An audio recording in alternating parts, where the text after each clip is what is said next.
Hello viewers, welcome back to my YouTube channel. If you are new to this channel, remember to click on the subscription button and also to turn on the notification bell so that you never miss on an important update. For our returning subscribers, thank you for staying tuned. Today, we are going to be looking at algebra and trigonometry, and the topic of discussion is partial fraction. What is partial fraction? A partial fraction is a fraction that consists of two or more parts that are obtained from the fraction that can never be simplified by factorization or the use of LCM. Is a fraction that consists of two or more parts, and that fraction is obtained by two or more what? By fractions that can never be what? Simplified, either by factorization or the use of LCM. That is what we mean by partial fraction. There are five standard formats of partial fraction. There are five standard formats of a partial fraction. I'm going to be listing those formats for us now so that we are going to know each question given to us based on the word format. It is that format that we are going to use to solve question. Please, mind you, in partial fraction, we are interested in the denominator. We are always interested in the word denominator. It is the type of denominator given to us in the question that will enable us to know the type of method to use in solving that question. So now I am going to be listing the five standard formats of a partial fraction. Okay, so as you can see on the board, these are the five standard formats of partial fraction. These are the five standard formats of partial fraction. If we look at the first one, when we have p of x plus q over x minus a, x minus b. Its own solution is always in the form a over x minus a plus b over x minus b. You can see they are both what? Linear factors. The power of each of them is what? Power 1. Because they are power 1, we call them what? Linear factors. Going to number 2, the second one, we have px squared plus qx plus r over x minus a, x minus b, and x minus c. Its own solution is always of the form a over x minus a plus b over x minus b plus c over x minus c. What do you notice here? This is also what? A case of what? Linear factors. What determines the method to use in solving any partial fraction is the denominator. Check the denominator. What is the highest power they are having? This one is power 1, power 1, power 1. Because they are power 1, it means they are linear. So for us to solve any linear fraction, it means that what? A over the first one plus b over the second one, which is x minus b, plus c over the third one, which is what? X minus c. As you can see, this second one and this first one, they are what? They are similar. Why? They are both linear. Let's go to the third one. P of x plus q over x minus a squared. If you check the what? The denominator of the third one, you will notice that the power is what? Power 2. Because it's power 2, that third one is not linear. The power here is what? Power 2. And its own solution is always of the form a over x minus a plus b over x minus a all squared. Let's go to number 4. When we have px squared plus qx plus r over x minus a all squared into x minus b. Its own solution is always of the form a over x minus a plus b over x minus a squared, then plus c over x minus b. Then the last one, which is the last format of the partial fraction, when we have a case of px squared plus qx plus r divided by x minus a into x squared plus bx plus c. Please take note of this. In this last format, this quadratic expression here, x squared plus bx plus c, is not factorizable. It doesn't have what? A factor. Because it is is not factorizable, you can see the way we treated it. Its own solution is of the form a over x minus a plus bx plus c. When we introduce bx plus c, because this is what is not factorizable, that's why what we have what solution of the form bx plus c over the whole of that what quadratic expression. So these are the what 5 standard format of a partial fraction. Now let's now see how do we use this format in solving problems. How do we use this format in solving problems? Example 1. So let's look at the example and let's see how we can what use any of this format to solve problem. Okay, so let's now look at the examples to see how we can actually what use any of this format in solving problems.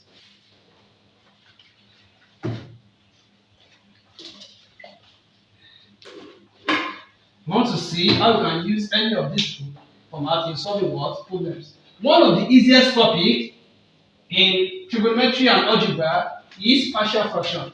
So let's now see how we solve questions relating to partial fraction. Example 1. Example 1. We are taught to resolve. Resolve what? 3x minus 37 over x plus 1 into what? X minus 4. Resolve 3x minus 37 over x plus 1 into what? X minus 4 into what? Partial fraction. I want to resolve this fraction into what? Partial fraction. How am I going to do this? Solution. The first thing, we write what that expression, that is 3x minus 37 divided by x plus 1 and the next one, which is what? X minus 4. X plus 1, x minus what? 4. Equal to, don't forget, before you can what solve this, always think of the what? Denominator. Let's now go back to the denominator of this expression. Our denominator is what? X plus 1 into what? X minus 4. What do we notice? This denominator is linear. The power here is what? Power 1. Because of that, they are what? Linear. So we are going to adopt a solution of what? Of that linear method. And that solution is that what? I'm going to what? Split each of these denominator in such a way that I'm going to have, let's say constant A. I'm going to have, let's say constant A over the first one, which is x plus 1, plus constant B over the second, which is what? X minus 4. So I'm not going to what? Solve this in such a way that I want to get the values of what? A and B. After getting the values of A and B, I will now go back to this what? Fraction and replace the values of what? A and B, which will now be the solution of that partial fraction. So in doing this, if I like, the general way that we all know is to look for what? LCM. Let's look for the what? LCM. What is the LCM of x plus 1 and x minus 4? The LCM will also be what? X plus 1 into what? X minus 4. X plus 1 into x plus 1. This is gone. And this is what? A into x minus 4 plus, on the other hand, and this is what? B into x minus 4 cancel what? X minus 1 remain what? X plus 1. X plus 1. Don't forget everything. So now I'm interested in what? In only the numerator of this question given to me. On the left hand side, I will write only the what? Numerator, which is what? 3x minus 37. So if I open up this, I'm going to have, let's open up this. I'm going to have 3x minus 37 to be equal to, if I open up this, I'm going to have ax minus 4a plus bx plus b times 1 give us what? B. Ax minus 4a plus bx minus what? B. You can see, now I want to compare what? Both numerator. The numerator of this and the numerator of the what? Of the fraction given to me. You can see, here I'm having what? A into x minus 4 plus what? B into what? X minus 1. So I'm comparing what? The both numerator. Forget about their what? Denominator. That's the meaning. Forget about this denominator, only concentrate on what? On this numerator. The numerator got it from the LCM and also the numerator of the problem given to me to solve, which is 3x minus 37. So in that case, let's look at this. I'm having ax minus 4a plus bx plus b. You will notice that some terms are in terms of x, while some of the terms has no x at all. Look at this. This is having x. This is also what having x. So I can what collect the what LCM in such a way that what I'm going to bring in those that has LCM together, and those without LCM I'm going to what those that have x I'm going to bring them together, and those without x I'm going to what take them together. In such case I'm going to have 3x minus 37 equal to, here and here I can see that what x is common into what a plus b. Then those without x at all, I'm having what minus 4a plus ordinary what b minus 4a plus b. You can see I've what group them, those that is having x and those without x. So in this case I can now what compare their what else. I can compare their what their coefficient. I want to compare their what coefficient both on the left hand side and also on the what right hand side. Let's compare their coefficient in terms of what those that is having x and those that is not having any x at all. Those that is having x on the left hand side, what is the coefficient of that number that is having x on the left hand side? You will notice that what the coefficient of x is what 3. It means on the left hand side, it simply means on the left hand side, on my left hand side, I'm going to have 3 to be equal to, let's now go to the right hand side. What is the coefficient of that part that contains x? The part that contains x is what? The one that is having a plus b. So 3 equals what? A plus b. Let's call this equation what? 1. Also, let's now also what compare the coefficient of that part that is not containing x at all. On the left hand side, the part that is not containing x is what? Is minus 37. Please take note of this. The minus is affecting the what? 37.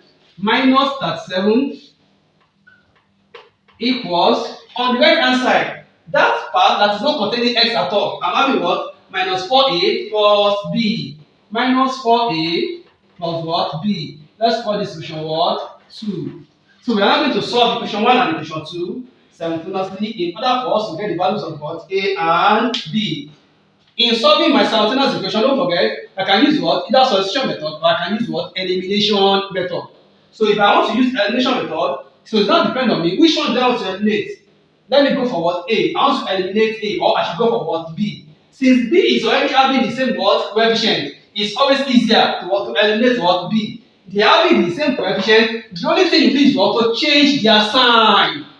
Pick one of the equations. Since my B that I want to eliminate is already having what? The same coefficient. Coefficient of B here is what? 1. The coefficient of B here is what? 1. They have the same coefficient. So in that case, I can what? Pick one of the equations and change all the signs. That is, the one that is negative, change it to positive. The one that is positive, change it to what? Negative. If I do that, I'm going to have, I want to change the sign. Okay? I want to change the sign of this second one. The one of this second equation. Okay, if that is the case, look at here. Here is negative before, negative 37. I'll change to what? Positive. Here is negative, I'll change to what? Positive. Here is positive, I'll change to what? Negative.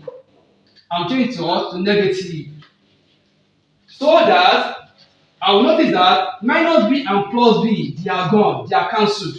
Minus b can cancel what? Plus b. So what is left here? 4a plus 1a, that's what? 5a. That means what? 5a equals, what is 37 plus 3? That gives us what? 40. So 5a equals 40. So if I divide through by 5, therefore my a equals what? 40 over 5, which is what? 8. The value of a is what? 8. Also, I'm putting the value of a. If I put this value of a in equation 1, I can use this to determine my value of what? B. If that is the case, from equation 1, I know my a is what? 8. It means that what? I can write this as what? 3. I can write this as what? 3 equals, my a is what? 8 plus b. If this 8 goes to the other side, I'm going to have what? 3 plus 8 going to the other side becomes what? Minus 8 equals what? B. Therefore, what is my b? What is 3 minus 8? 3 minus 8 is what? Minus 5. Therefore, the value of b equals what? Minus 5. My A is 8, my B is what? Minus 5. Now, we will now go back to that what? To that partial fraction. That is, this that is giving us what? The solution of this format. Anywhere you see A, replace A with what? 8. Anywhere you see B, replace B with what? Minus 5. So that is going to give us something like this. So let me what? I'm going to clean this. So the resulting solution of that partial fraction is going to give us something like this. It's going to give us something like this. The value of A is what? 8. And the value of B is what? Minus 5. So change this one to what? Minus. Then change this one to what? 5. Minus what? 5. So this is the resulting solution of that partial fraction. This is how we solve what? Partial what? Fraction. But look at this. You can see the steps we have used in solving that what? Partial fraction. But there is a quicker way in which we can use to solve that same problem. There is a quicker way in which we can use to solve that same what? Problem. That won't take us what? Passing through the whole of this stress. Just to get the values of A and what? B. And we call it what? Afo'S method. Using Afo'S method, I can what? Solve this partial fraction that what? That involves this same problem in order for me to get the values of A and B without what? Passing through the whole of this stress. So our aim is to get the values of what? A and what? B. So Afo'S method is the quickest way to solve any question involving what? Partial fraction. What is Afo'S method? In Afo'S method, I can solve what? Problems that are only what? Linear. Please take note of this. I can use Afo'S method to solve problems in which I'm having linear factors as the denominator. It doesn't work when we have what? More than raised to power 1. Maybe we have raised to power 2 as the denominator. It doesn't work. But anytime it's linear, like the under the 5 standard format, the first one and the second one, it will work perfectly. How do we use what? Afo'S method. So let me clean this. So I want to use what? Afo'S method to solve that same problem. To show that the value of A is 8 and the value of B is what? Minus 5. Using Afo'S method. I want to use what? Afo'S method. Okay? For us to use what? Afo'S method, so let's go back to what? To the question given to us. In that, we have 3x minus 37 divided by x plus 1 into x minus 4. I want to solve this. Don't forget, the standard format is still what? A over what? X plus 1 plus B over what? X minus 4. If I want to get the value of A using Afo'S method, just write it out. I want to get the value of A. What should be the value of A? The value of A will be what? What is the numerator of the question that I want to solve? The numerator of the question given to me is what? 3x minus 37. The numerator of the question given to me is what? 3x minus what? 37. Divided by its alternate denominator. The original denominator of A is what? X plus 1. But the alternate denominator or the neighboring denominator is what? X minus 4. Over what? X minus 4. For me to get the value of A, I'm going to what? The numerator of the question given to me divided by what? The neighboring denominator, which is what? X minus 4. At here, as what is the original denominator of A, which is what? X plus 1, as set that denominator to be equal to what? 0. When x plus 1 is equal to what? 0. This denominator of what? Of the original value of A set it to be equal to what? 0. If x plus 1 is equal to 0, what is the value of x? Take 1 to the other side, it becomes what? Minus 1. So x equals what? Minus 1. So the value of x is what? Minus 1. Go back to this expression. Anywhere you see s, you place s by what? Minus 1. This is going to give us A equals 3 into minus 1 minus 37 divided by minus 1 minus 4. This will give us, what is 3 into minus 1? 3 times minus 1. That's what? Minus 3. Minus 3 minus 37. That's what? Minus 40. divided by -1 -4. I'm having what? -5. Minus cancels minus. 40 divided by 5 equal to what? 8. The value of A equals to what? 8 using Afo'S method. The same thing, similarly, for me to get the what? The value of B. If I want to get the value of what? B. The same way I what? Solve for A, that's the same way I'm going to what? Solve for what? B. Using what? Afo'S method. Solving for B, the things are what? The value of B should be equal to, don't forget, the numerator of the what? Question given to me. That's what? 3x minus 37 divided by, what is the neighboring denominator that is attached to what? To the denominator of B. The neighboring denominator is what? S plus 1. Because that is the denominator that is close to what? B. Is the neighbor what? The neighbor of what? X minus what? 4. So its own neighboring denominator is going to be what? S plus 1. S plus what? 1. At where? What happens? At what? At this denominator of B, S minus 4 equals what? 0. If S minus 4 is equal to what? 0, what is the value of X? When minus 4 goes to the other side, the value of X is going to be what? 4. So that, go back to this expression. Anywhere you see S, replace S by what? 4. This will give us what? B equals 3 into 4 minus 37 divided by 4 plus 1. This will give us what? 3 times 4, 12. 12 minus 37. What is 12 minus 37? 12 minus what? 37. What are we going to have? We are going to have negative what? Negative 25. Because I'm having what? 12. Taking away what? 27. I'm having what? Negative what? 25. Minus 25. Divided by, what do we have under? 4 plus 1 equals what? 5. So, minus 25 divided by 5, this will give us what? Minus what? 5. And that is what? Value of what? B. So, go back to that expression and place the values of what? A and what? B. You can see, we still have the same what? Result as when we use what? That long process. So, I will advise you, in case of exam, always use what? Afo'S method. Anytime you are giving a linear factors. Thank you.